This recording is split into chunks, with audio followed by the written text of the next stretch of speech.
The night had settled over the frozen town, like a thick, heavy cloak. Snowflakes drifted slowly from the leaden sky, each one catching the faint glow of the gas lamps, turning the depot platform into a silvered stage of stillness. The world seemed hushed, holding its breath beneath a blanket of white, as if waiting for something to break the silence. In the cold, with the air bit sharp against skin and breath hung like mist, a lone figure sat on a rough-hewn bench beside the tracks. Her coat was threadbare, edges frayed from long travel and nights spent beneath the indifferent stars. She clutched a small book to her chest, the worn leather binding soft as a whisper, as though it might shield her from the bitter wind. Eliza May Thornton's eyes were fixed on the darkness beyond the depot, but her mind wandered far from the frozen ground beneath her. The winter night wrapped around her like an unforgiving memory, but her heart held a fragile flame, flickering with stubborn hope. The train had left hours ago, carrying away the last of her dreams for a fresh start in a town that had not yet learned to welcome her. Christmas, they said, a time for joy and kinship, but to Eliza, it was a cruel reminder of abandonment. She had been left here, alone and unseen, her footsteps swallowed by the snow, her presence a quiet question mark in a place that whispered suspicion instead of welcome. Her story was stitched with hardship, woven through years of loss and perseverance. Orphaned in her youth, Eliza had been raised by a stern aunt whose love was as cold and rigid as the winter winds that swept the plains. Yet in the depths of her soul, a tender light had taken root, a desire to teach, to bring knowledge and kindness to forgotten children like herself. She carried this mission like a sacred trust, and it had led her westward, through rough trails and endless horizons, to this remote town. But the promise of new beginnings had dimmed beneath the harsh eyes of the townsfolk. Their whispers followed her like shadows. Why is she here alone on Christmas night? A woman with no kin, dangerous, perhaps.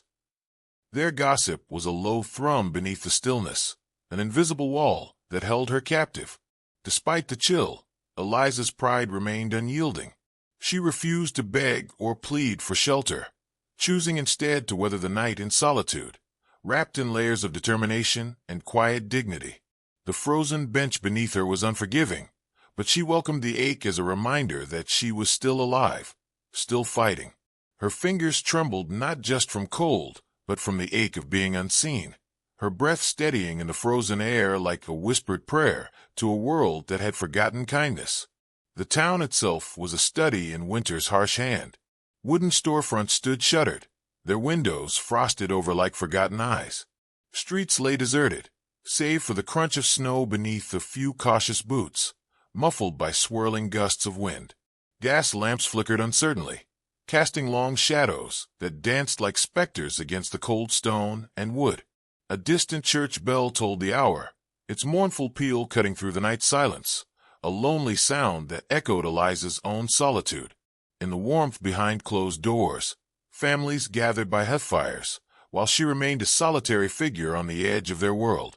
From a darkened corner of the town, the sharp voice of Martha Bell cut through the quiet, weaving threads of suspicion into the night air.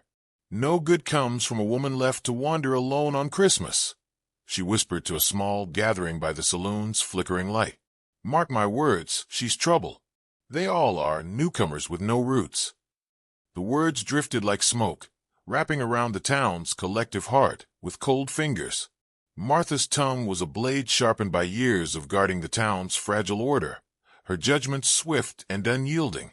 Yet beneath her harshness, there lurked a secret softness, a glimpse of something unspoken for the girl abandoned at the depot. The watchful gaze of Deputy Jed Harper moved like a shadow through the streets, his face set in a mask of wary suspicion. He had seen many pass through this town, outsiders, wanderers, troublemakers. His duty was to protect the peace, but his suspicion was a reflection of the town's unspoken fears. To him, Eliza was an enigma, a question that disturbed the quiet rhythm of their winter nights. He lingered at the edge of the square, his breath puffing white in the frigid air, eyes never leaving the darkened depot.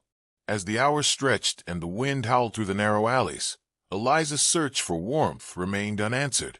Doors stayed firmly shut, their owners unwilling or unable to offer refuge to the solitary teacher. The cold pressed in around her like a second skin, biting through her layers and settling deep in her bones.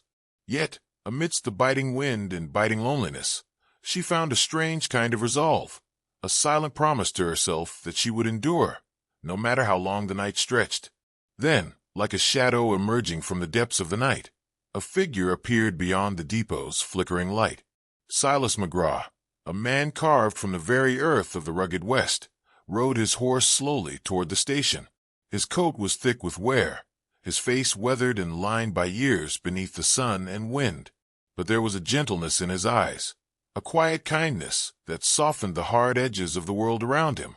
He had seen the girl on the bench, small and fragile against the vast winter night, and something in that sight stirred the quietest parts of his heart.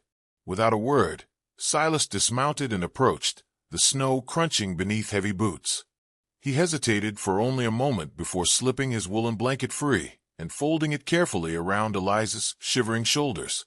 The gesture was simple, unadorned by speeches or promises, yet it carried the weight of 1,000 unspoken truths.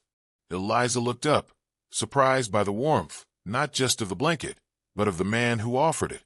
His eyes met hers, steady and calm, and in that quiet exchange, a fragile bridge was built between two solitary souls. Silas's horse stamped impatiently, and with a gentle nod, he offered Eliza a chance to escape the cold, a ride to the shelter of his ranch. The decision weighed heavily on her. Trust was a fragile thing, easily broken in a world so quick to turn away. But something in Silas's steady presence beckoned her forward. With a trembling hand, she accepted, sliding carefully into the saddle behind him. The journey through the snow was slow and deliberate, the cold air biting, but tempered by the close warmth between them. The landscape stretched out like a frozen canvas, bare trees etched against a pale sky, the ground glittering with frost under the faint light of a waning moon. The only sounds were the rhythmic thud of hooves on packed snow and the soft whisper of breath mingling in the cold. Eliza's heart beat with a cautious hope, each mile carrying her farther from the loneliness of the depot and closer to a promise of refuge. Silas rode with a quiet strength, his silence a balm to the restless ache in her chest. Words were unnecessary in this frozen night. The gentle rhythm of their shared journey spoke of patience, kindness, and the possibility of new beginnings.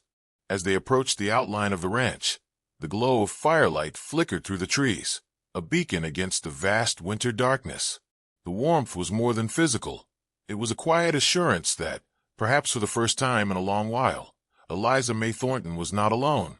The night had been long and cold, but within the walls of that simple cabin, something fragile and beautiful was beginning to take root. The cabin's door creaked softly as Silas pushed it open, and a rush of warm air spilled into the biting night.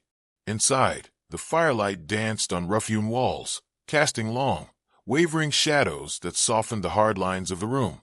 The scent of pine smoke mingled with the faint aroma of simmering stew, wrapping around Eliza like a gentle embrace she hadn't known she craved.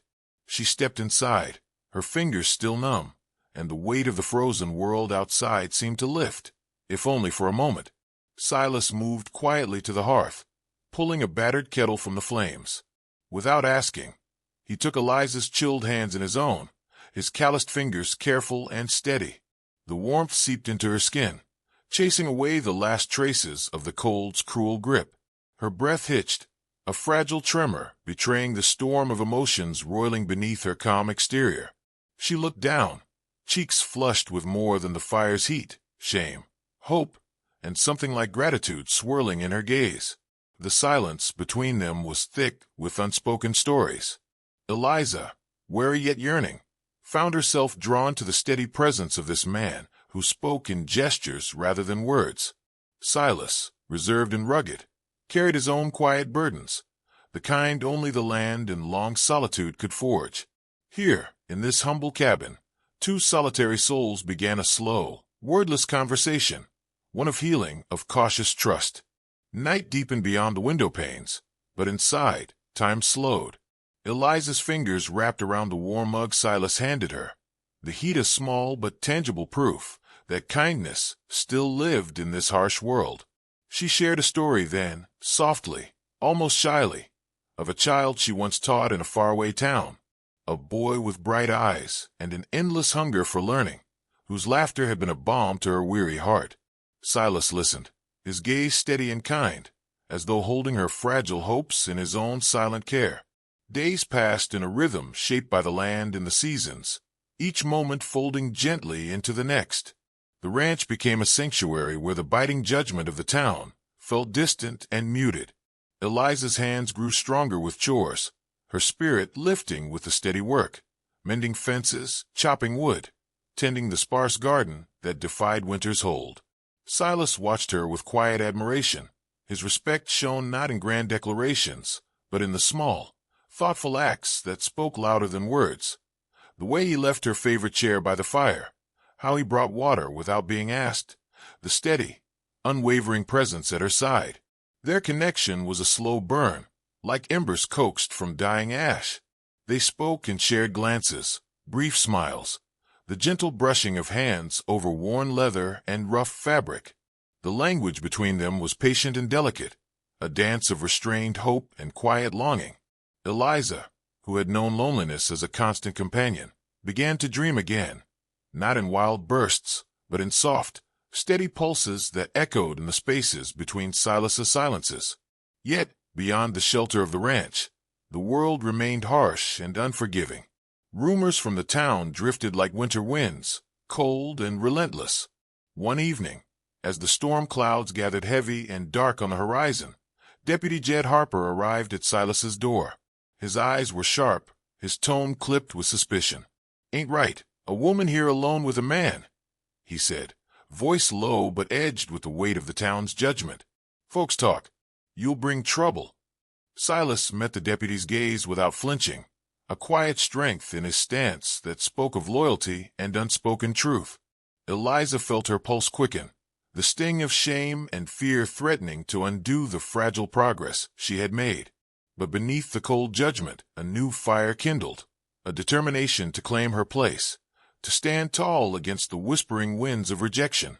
The storm broke with a fierce howl, winds lashing against the cabin walls as if trying to tear apart the sanctuary within.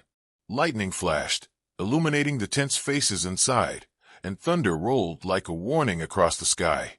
The tempest outside mirrored the turmoil in Eliza's heart, the clash between old fears and new hope, between isolation and belonging. Then came the crisis that would change everything. A sudden, fierce gust swept through the yard, loosening a section of the fence that held the cattle penned and vulnerable. The animals stirred, restless and frightened, risking escape into the frozen wilderness. Silas and Eliza sprang into action without hesitation. Their movements were quick, practiced, hands working together to secure the broken rail, voices low but urgent in the swirling storm. The town's people, drawn by the noise and danger, gathered at a distance, watching with wary eyes.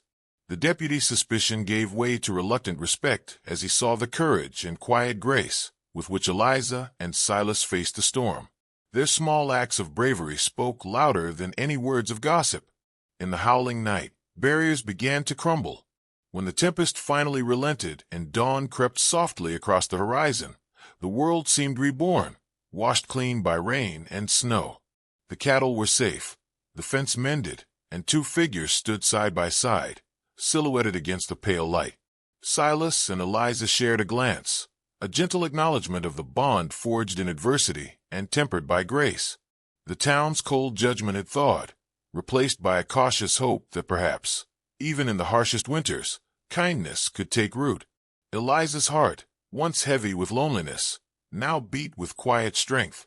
She had found refuge not just in a shelter of wood and fire, but in a connection that promised something deeper, belonging, dignity, and the slow unfolding of love.